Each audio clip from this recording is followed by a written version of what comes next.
আসসালামু আলাইকুম। ফার্মগেট ও এলিভেটেড এক্সপ্রেসওয়েতে অবরোধ শিক্ষার্থীদের। অর্থাৎ আজকে ফার্মগেট এলাকাটা আবার অবরোধ করা হয়েছে। অবরোধ করেছে শিক্ষার্থীরা। কারণ তাদের একজন বন্ধু, সহপাঠী বা ছাত্র একজন নিহত হয়েছিলেন।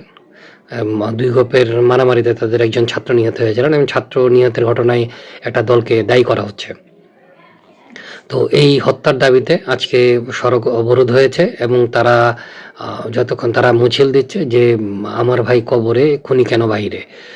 তো এই যে বাংলাদেশে বর্তমান যে অবস্থা, আমার ভাই কবরে, খুনি কেন বাহিরে, খুনিকে কেন ধরা হচ্ছে না, এর দায়িত্ব সরকারের। তো যেই সরকার গত ১.৫ বছর এইসব কোনো খুনিকেই ধরে নাই, অর্থাৎ যত অন্যায় হয়েছে, অবিচার হয়েছে, কোনো অবিচারেরই কোনো সুরাহা করে নাই।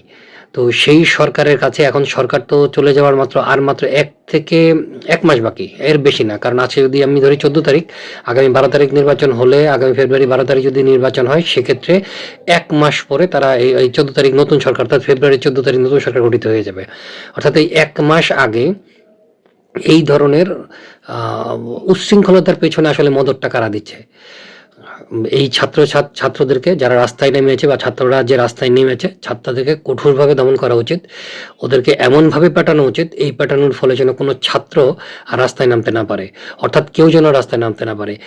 এই ইউনূস সরকারের বিরুদ্ধে এই ধরনের হত্যার অভিযোগ, মানে এই হত্যাকাণ্ড ঘটতে দেওয়া এবং হত্যাকারীকে গ্রেপ্তার করা না করার অভিযোগ বাংলাদেশে ভুরি ভুরি রয়েছে। যেহেতু এই ইউনূস সরকার এখন শেষ সময়, যে একটা নির্বাচন হতে যাচ্ছে এবং সেই নির্বাচন হওয়ার পরে নতুন সরকার আসবে। নতুন সরকারের উপর তারা চাপ সৃষ্টি করার জন্য রাস্তায় নামতে পারে, সেক্ষেত্রে সমর্থন দেওয়া যাবে। কিন্তু বর্তমানে তারা যে রাস্তায় নামছে, তাদের বৈসঙ্গী আছে এবং তাদের পেছনে এমন কোনো শক্তির মদত আছে যারা চাচ্ছে যে নির্বাচনটা না হোক। অতএব এদেরকে এমনভাবে পেটানো হোক এবং এদেরকে রাস্তা থেকে এমনভাবে উচ্ছেদ করা হোক যেন এটা দেখে অন্যেরা ভয় পায়।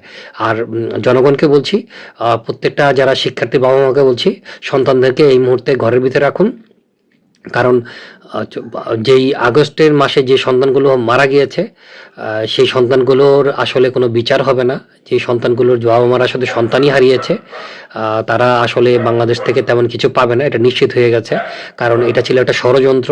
এই ষড়যন্ত্রের মাধ্যমে বাংলাদেশের মানুষকে যে ধোঁকাটা দেওয়া হয়েছে, আজকে ১.৫ বছর পরে বলছে এটা ষড়যন্ত্র, কিন্তু তখনকার সময় আমরা এটাকে সমর্থন করেছিলাম। আমরাও, আমাদের কেউ নিহত হয়নি বা আমাদের কেউ ওই ধরনের ক্ষতিগ্রস্ত হয়নি, যে কারণে আমরা শোক ভুলতে পারি বা অনেক কিছু ভুলতে পারি। কিন্তু যাদের হারিয়েছে তারা জানেন যে তারা কি হারিয়েছেন। অতএব সন্তানদেরকে ঘরে রাখুন আর বাংলাদেশে একটা নির্বাচন হতে দিন। ধন্যবাদ।